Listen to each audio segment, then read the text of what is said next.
pulled up, we were talking to some residents there, and there was loud bangs. So here in Kherson on the front lines, we were about a kilometer from active fighting in Trifonivka.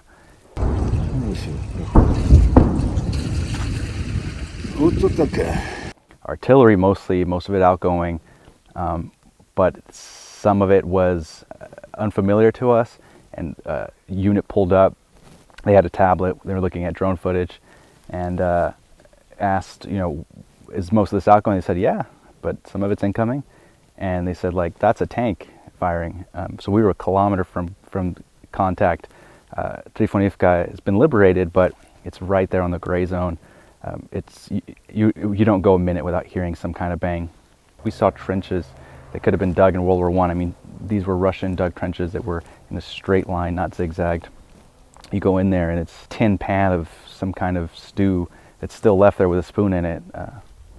One of the humvees that Ukrainians were using was blown up by a Shaheed Iranian drone a week ago. We saw its carcass.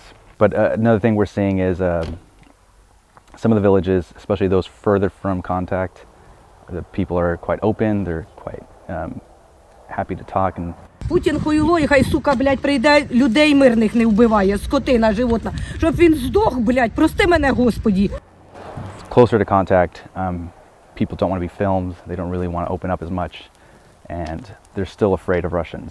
I think that's one thing, that the outcome is not determined. There is a lot of fear that Russians will come back in certain places. So even though it looks inevitable, and the Ukrainian counteroffensive in Kherson, it seems like it's moving forward at a pace that can't be stopped, I think civilians don't feel that way. I think they feel that Russians could still return, and some of the fighting is pretty fresh here.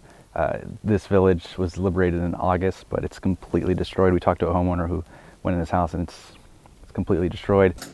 10 років строїли, 15 ремонти робили, зробили собі все.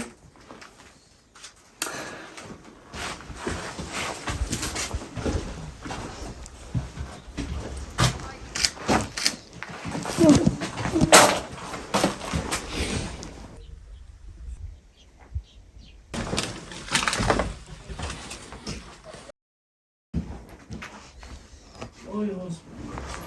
Тепер бомжі. The funny thing though, he had cows that when he came back to visit, the cows were wandering all over the town, but they would go back and sleep at night at the house. So they would kind of find food wherever they could in the town and then wander back into the home.